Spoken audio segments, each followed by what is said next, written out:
Sean bienvenidos a este Drago Podcast, en donde veremos 5 noticias de la semana en este video. Agárrense fuerte, que vamos con la información y iniciamos.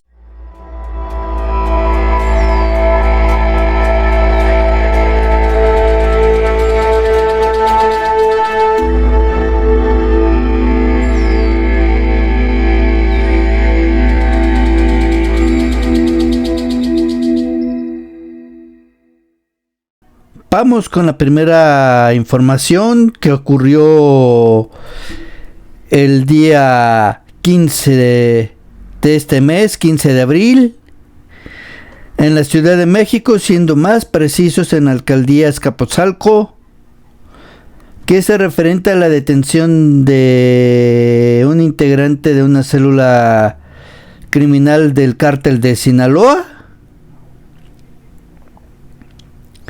que ya había estado vigilado, que ya tenían lo necesario para arrestarlo. Y pues nos referimos al gangoso, a Joel Alfonso N., que tenía operaciones tanto en Puebla como en Sinaloa, y a través de un operativo policiaco fue detenido. La información, como ustedes están viendo, se encuentra en el sitio web de la revista Proceso, lo afirma la redacción, y vamos con la nota. Elementos de las fuerzas federales y personal de la Secretaría de Seguridad Ciudadana arrestaron a Joel Alfonso N., alias El Gangoso, identificado como presunto líder de una célula delictiva dedicada a la elaboración y distribución de drogas en Puebla y Sinaloa. Las autoridades ubicaron a Alfonso N. en la alcaldía de Azcapotzalco. Está acusado de ordenar un ataque con drones armados contra militares de Sinaloa el pasado 23 de marzo, en represalia por una incautación previa. De acuerdo con el reporte de la Secretaría de Seguridad Ciudadana, las autoridades descubrieron que un grupo de personas ocupaban 3 inmuebles del fraccionamiento Los Héroes en Puebla como laboratorios clandestinos para fabricar sustancias ilícitas. Además, acondicionaban vehículos para transportar y distribuir droga. Disculpe. Se utilizaron herramientas tecnológicas para implementar vigilancia fija, móvil y discreta, con lo que se obtuvieron los datos de pruebas suficientes que fueron entregados a un juez de control, quien otorgó las órdenes de cateo para intervenir los inmuebles, señaló la Secretaría de Seguridad Ciudadana. El operativo permitió localizar a Alfonso N. en compañía de Javier Ernesto N., presunto integrante de la misma célula criminal. Ambos se trasladaron a la Ciudad de México, donde fueron arrestados por elementos policiales. En la acción se aseguró un arma corta, un cargador, 9 cartuchos útiles, una bolsa de plástico con metanfetaminas, una tableta, 12 identificaciones y dinero en efectivo. De manera simultánea, en Puebla, las fuerzas federales arrestaron a Germán Eduardo N. y Fabián Gaspar N., supuestos colegas de El Gangoso. Los sujetos portaban un arma larga, 3 cargadores abastecidos, 30 cartuchos útiles y 3 paquetes con metanfetamina. La Secretaría de Seguridad señaló que los detenidos fueron puestos a disposición de un agente del Ministerio Público correspondiente, que será el encargado de procesarlos, de dar todas las evidencias necesarias para que un juez determine su situación legal y continuar con las indagatorias del caso. Mientras tanto, los inmuebles quedaron sellados y bajo resguardo policial. Pues, damas y caballeros, esperemos que el Ministerio Público y la Fiscalía sean capaces de mantener a estas personas en prisión, procesarlas y lograr una condena. Cuando quieren detener a los criminales, pueden hacerlo. El problema es que no quieren. Tenía que llegar Trump de nueva cuenta, tronarles los dedos, amenazarlos con aranceles, hincar a la presidencia para que empezaran a actuar. Algo que no pasó en el sexenio de López Obrador. Bueno, en gran medida. Continuamos con la siguiente información, que es referente, damas y caballeros, que es referente a la sección, a la infame sección de la mañanera de López Obrador en su tiempo como presidente, llamada ¿Quién es quién en las mentiras? Uno de los afectados, quien en este caso fue Raimundo Rivapalacios, solicitó un amparo, promovió un amparo en contra de esta sección y 3 años después, 3 años, ganó el amparo. El problema no es promover el amparo, el problema es que la autoridad judicial dé pie a que se abra este amparo. Ese es el problema. Y viendo cómo actuaba López Obrador, cómo generaba linchamientos mediáticos, cómo agredía, la violencia que generaba con esta sección, y la respuesta de sus fanáticos y huestes que bien le hacían caso y se lanzaban al linchamiento mediático. Ningún presidente fue tan infame al actuar de esta manera. Y eso que con Peña Nieto y Calderón hubo momentos de censura. Recordemos el caso de Carmen Aristegui, las 2 ocasiones que fue despedida de MBS, la primera por cuestionar sobre la salud de Felipe Calderón en su tiempo de presidencia, la segunda por la cuestión de la Casa Blanca,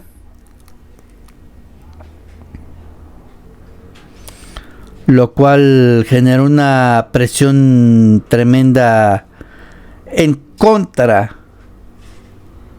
del medio de comunicación que se llama MBS. A lo mejor ya en estos tiempos podemos entender un poco, pero no justificar el actuar de esa empresa, que dio origen al sitio web y al programa en internet de Aristegui Noticias. Desde aquí le mandamos felicitaciones, aunque sea un poco tarde. 13 años, muchas felicidades. Regresando al tema, ningún presidente había generado linchamiento hacia algún periodista. Damas y caballeros, no de esta manera, no como lo hacía de manera tan infame López Obrador. Y pues en esta semana se dio de que Raimundo Rivapalacios ganó dicho amparo. Vamos con la información. Tribunal declara inconstitucional la sección de la mañanera de AMLO, quienes quieren las mentiras.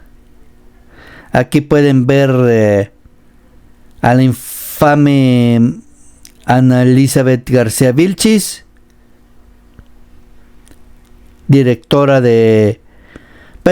conductora de esta sección. También tenía otro puesto. Pero que no solo por su nulos dotes de conducción era criticada, sino por ser el arma con la cual López Obrador linchaba mediáticamente e iniciaba el linchamiento mediático en redes, principalmente hacia críticos, no opositores, no, críticos. También recordemos, haciendo a un lado esta sección, que López Obrador llegó a excesos que deberían haber sido criticados hasta el cansancio, como la de presentar públicamente el presunto sueldo de Carlos Loret de Mola. No lo estoy defendiendo. Esa persona no es periodista. También es muy infame Carlos Loret de Mola. Pero lo que hizo López Obrador es de preocuparse. También la manera en que expuso públicamente los datos de contacto de Natalie Kritov, si no me equivoco. Disculpen.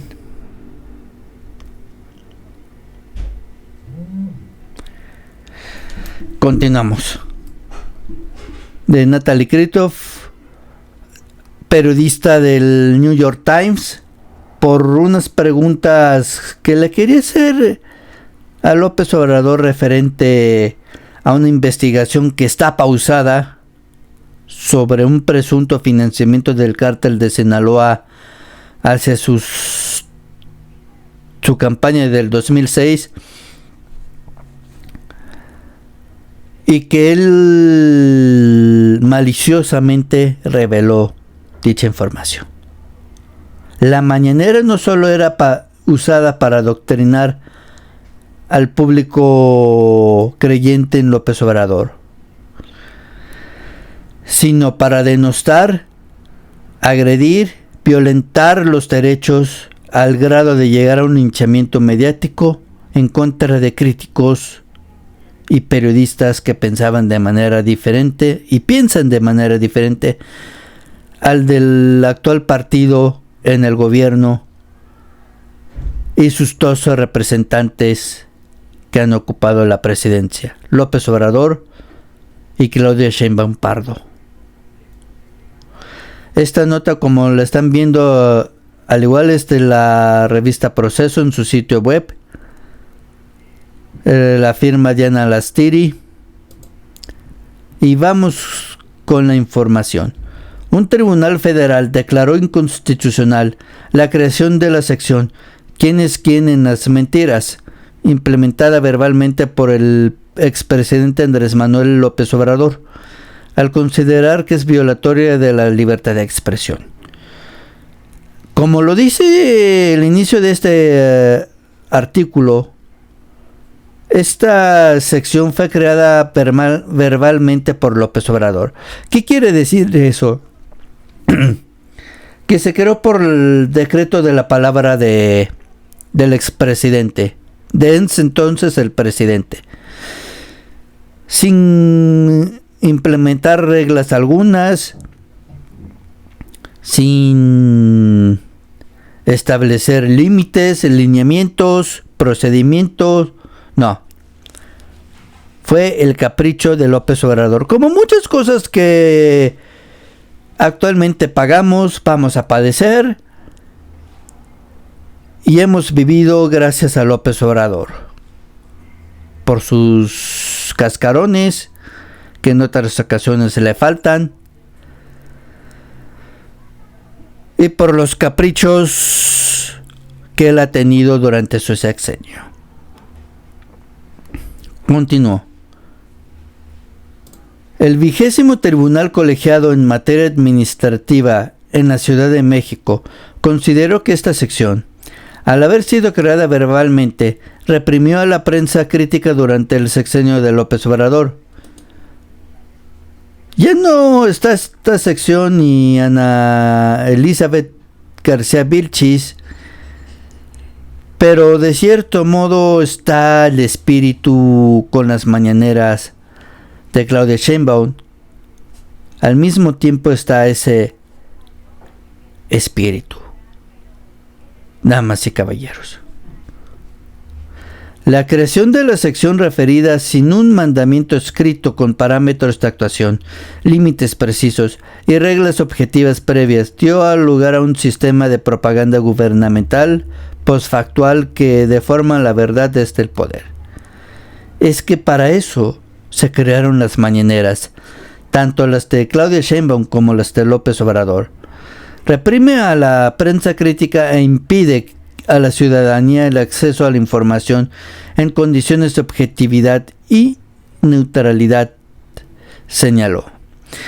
Por ello, los magistrados concedieron el amparo a Raimundo Rivapalacio, quien demandó al gobierno del entonces presidente de la República porque en las conferencias matutinas del 25 y 26 de julio del 2023, durante dicha sección, la directora de redes de la Coordinación General de Comunicación Social y Vocería del Gobierno de la República, Ana Elizabeth García Vilchis, afirmó que el columnista cobró más de 31 millones de pesos durante el sexenio de Enrique Peña Nieto. ¿Con qué evidencia?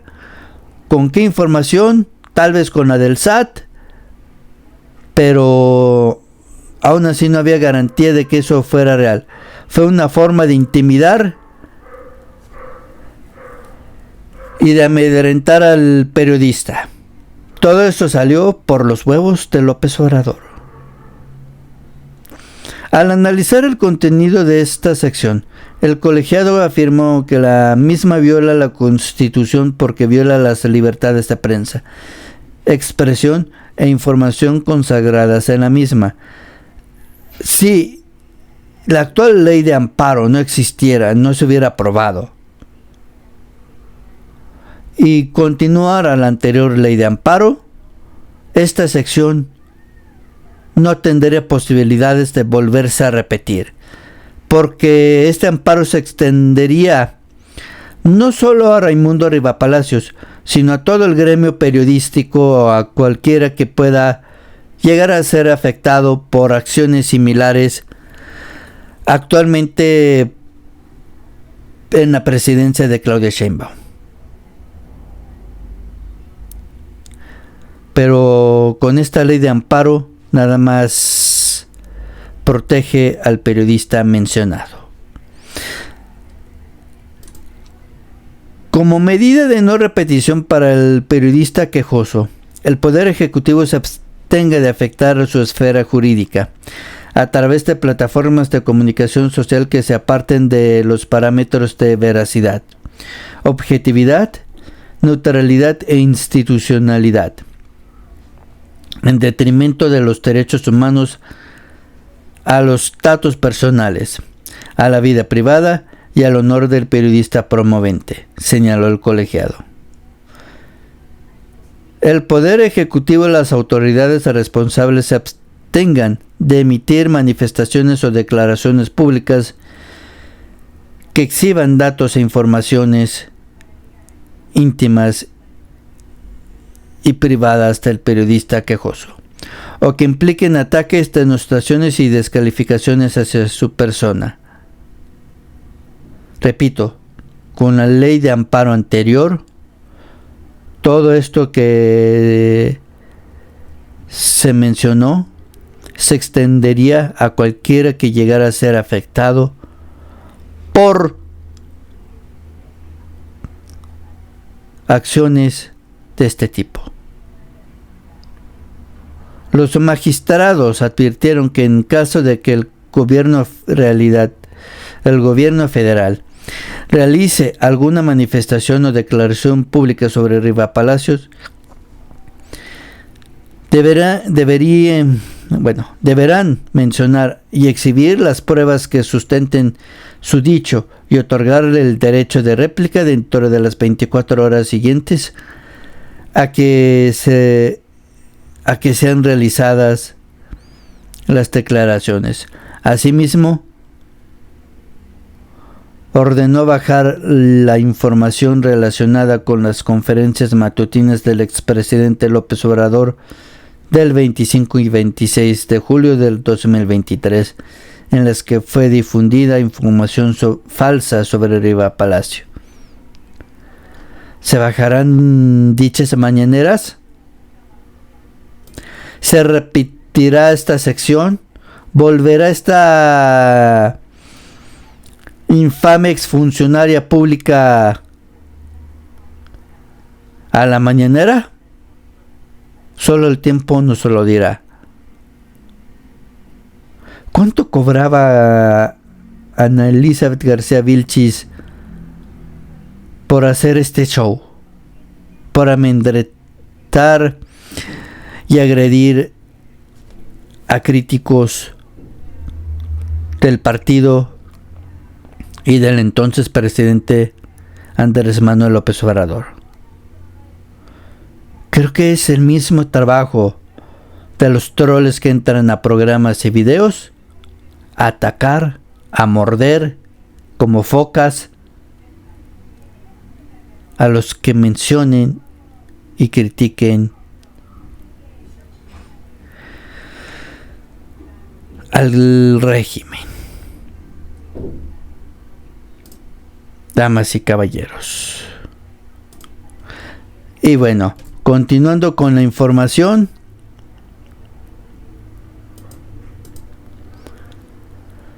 vamos al mundo de los medicamentos y el gobierno.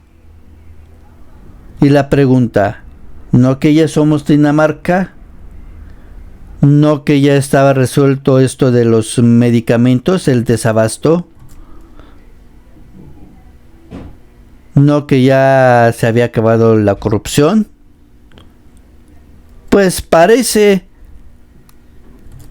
que el gobierno federal encabezado por Claudia Sheinbaum va a realizar una compra de emergencia de medicamentos oncológicos a través de una subasta inversa. Claudia Sheinbaum dio ayer la autorización para realizar esta compra.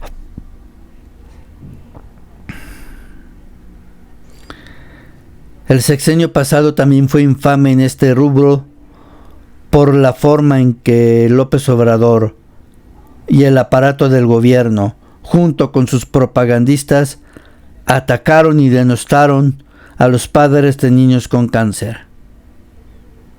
Recordemos el infame programa de Los Chamucos con Hugo López-Gatell, el inepto ex subsecretario de Salud,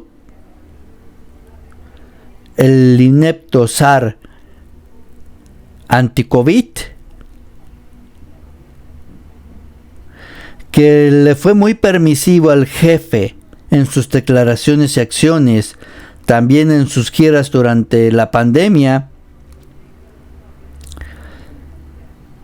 y que mandaba información contradictoria respecto a las medidas a tomar durante la emergencia sanitaria, y que en su guardia se dio un exceso de mortalidad, y una mortalidad en sí por el bicho más arriba de países que en teoría están peor que nosotros, pero que actuaron de mejor manera. Podríamos decir que este tema del COVID yo lo tomo muy personal, ya saben por qué. Pero regresando al punto al que iba, la forma en que el régimen trató a los padres que exigían medicamento para sus hijos, habrá que investigar cuántos menores fallecieron con la política de López Obrador al no recibir sus medicamentos y la atención que se les negó. Iba al punto de recordar ese infame programa de los chamucos en donde Hugo López-Gatell mencionó que los padres eran un elemento más de la derecha internacional para los golpes blandos en contra del gobierno de López Obrador. Lo mismo que asintió el fisgón en ese momento, de manera infame. Vamos a ver si esta compra a través de esta subasta inversa en los próximos meses resulta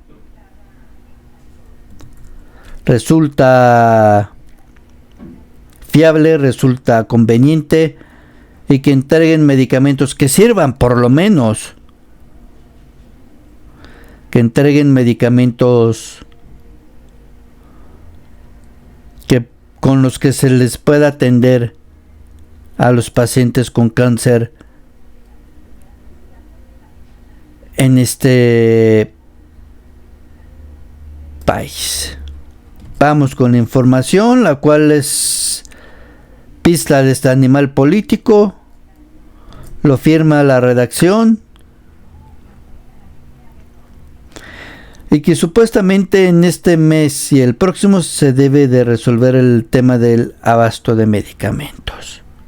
A ver si no es una promesa vacía y que terminan por optar por otro método de compra.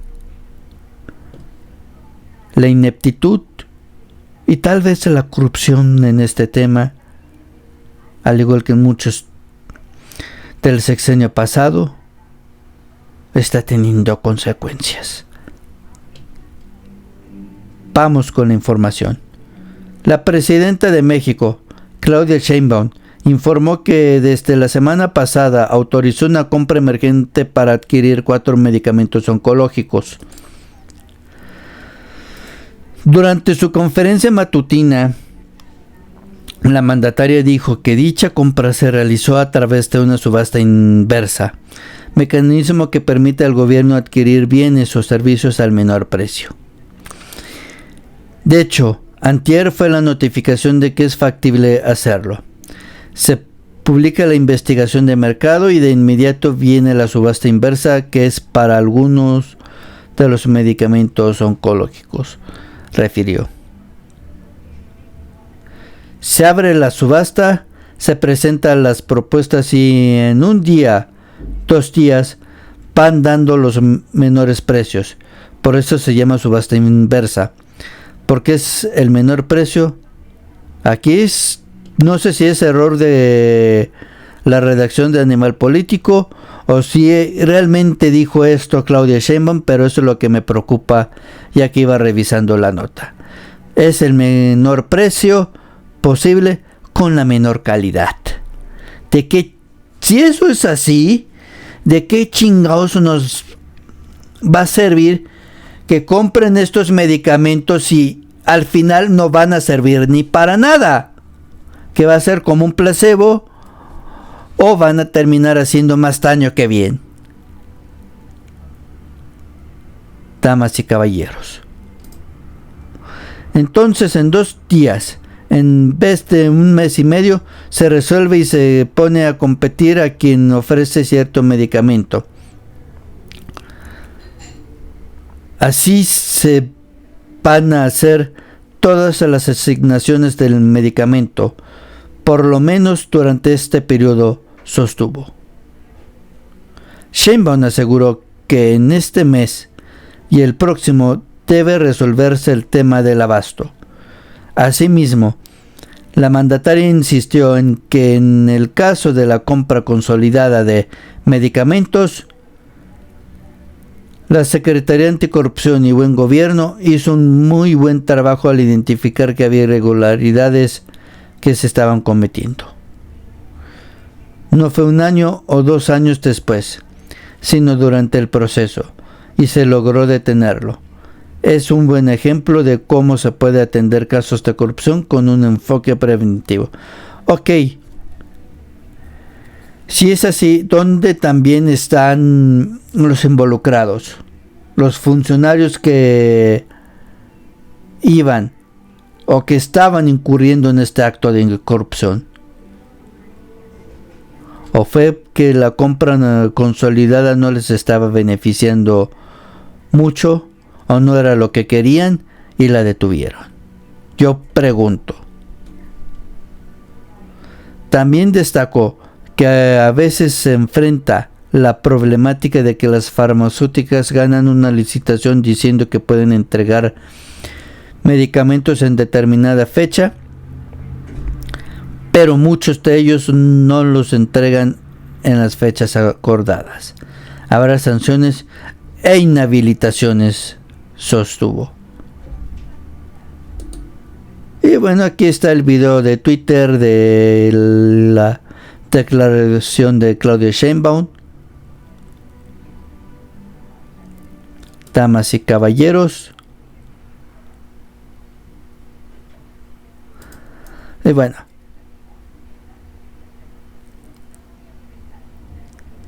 siguiendo con el programa, bueno, con este podcast, vámonos a hablar sobre el exgobernador del estado de Tamaulipas, que ha tenido muy mala suerte con los gobernadores que le han tocado. La mayoría, o si no todos, involucrados con el cártel del Golfo, que podríamos decir es la norma,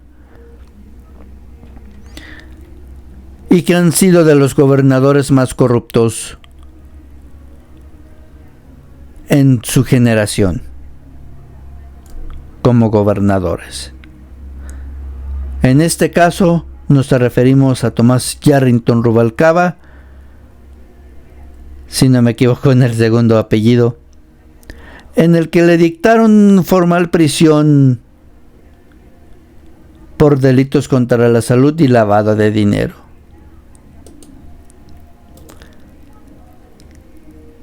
Bueno, parece que nada más es delitos contra la salud. En Estados Unidos, Tomás Yarrington fue sentenciado a una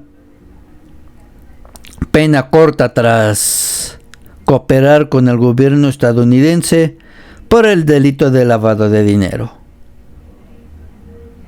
Fue deportado hacia México al cumplir su condena, ya que acá lo esperaban 2 órdenes de aprehensión por lavado de dinero y por delitos en contra de la salud. Posteriormente fue trasladado al altiplano en el Estado de México.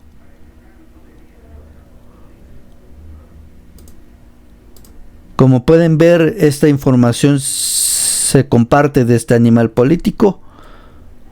Lo afirma la redacción. Es del 16 de abril del día de ayer. Y pues ya fue vinculado a proceso. Vamos con la información. El exgobernador de Tamaulipas, Tomás Yarrington, recibió formal prisión en México por delitos contra la salud, tras ser deportado de Estados Unidos, donde también estuvo preso.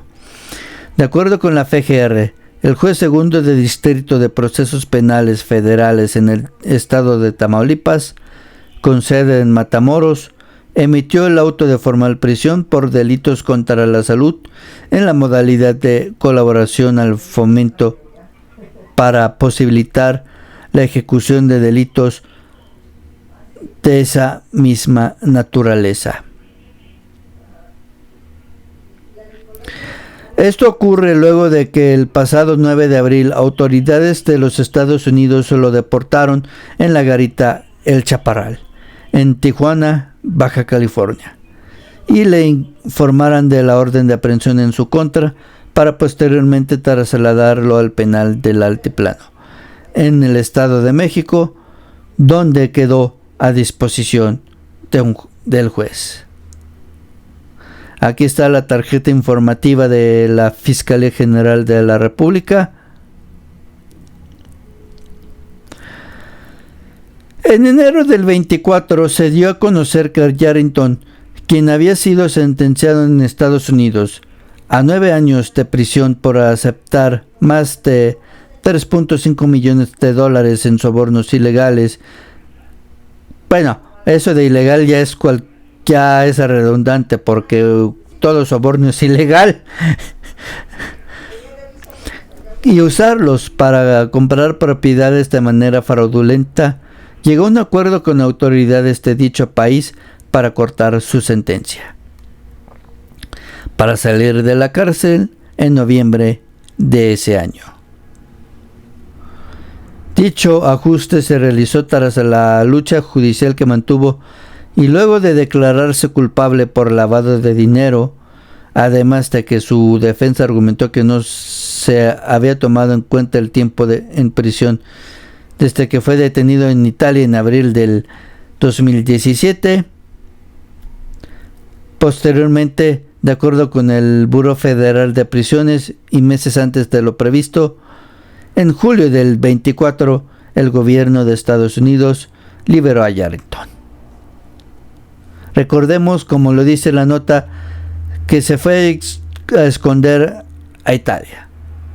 Fue una lucha entre Estados Unidos y México para ver quién recibía la extradición de dicho delincuente. Aquí lo pueden ver esposado. Sin embargo, en México, el exgobernador de Tamaulipas contaba con 2 órdenes de aprehensión. Una por presunto lavado de 12.7 millones de pesos y $450,000, y la otra por presuntamente facilitar el tráfico de drogas del cártel del Golfo durante su mandato, por lo que fue deportado. Bueno, podemos decir que esa es la información que se tiene hasta ahorita de Thomas Yarrington. Y Tamaulipas sí que ha tenido una muy mala suerte en cuanto a gobernadores, aunque creo que es la norma.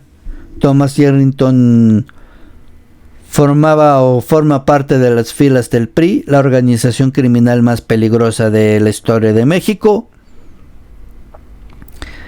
que podríamos decir que hasta fue gobierno. Ahora vámonos a un hallazgo que se dio en Nuevo León, en una noria, en el municipio de Mier y Noriega. 4 cuerpos fueron descubiertos en estado de descomposición. Y pues, según el fiscal del estado, no es una fosa clandestina, sino una noria, un pozo de agua, en donde fueron localizados estos cadáveres. Damas y caballeros, aquí, como lo pueden ver, se está observando y compartiendo esta información desde el sitio de Aristegui Noticias, que de nueva cuenta se les felicita por su aniversario número 13. Oigan, ahora que me estoy dando cuenta, son los mismos años que en el diciembre el Dragonario va a cumplir. Regresando a esto,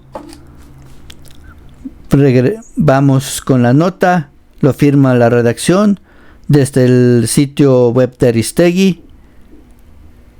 Y esto dice así: autoridades encontraron este miércoles los cuerpos de 4 personas en descomposición dentro de una noria, un pozo de agua, en el municipio Mier y Noriega, en Nuevo León.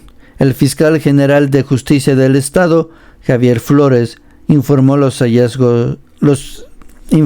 medios del hallazgo, que se habría realizado presuntamente tras la detención que realizó la policía municipal.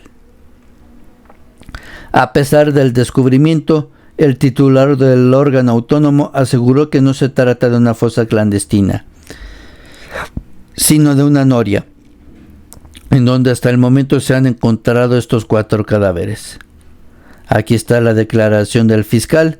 No es una fosa, al parecer es una noria en donde se han encontrado los cuerpos. Hasta ahorita, al momento, creo que se llevan 4 personas localizadas ahí, en estado de descomposición. Añadió que, a la espera de pruebas genéticas, entre los cuerpos encontrados podrían estar los de una pareja que desapareció hace un mes en el municipio de Doctor Arroyo, donde sujetos armados los secuestraron presuntamente a la salida de un palenque, un sitio en donde se realizaban apuestas y peleas de gallo. Y pues, así el hallazgo en el estado de Monterrey.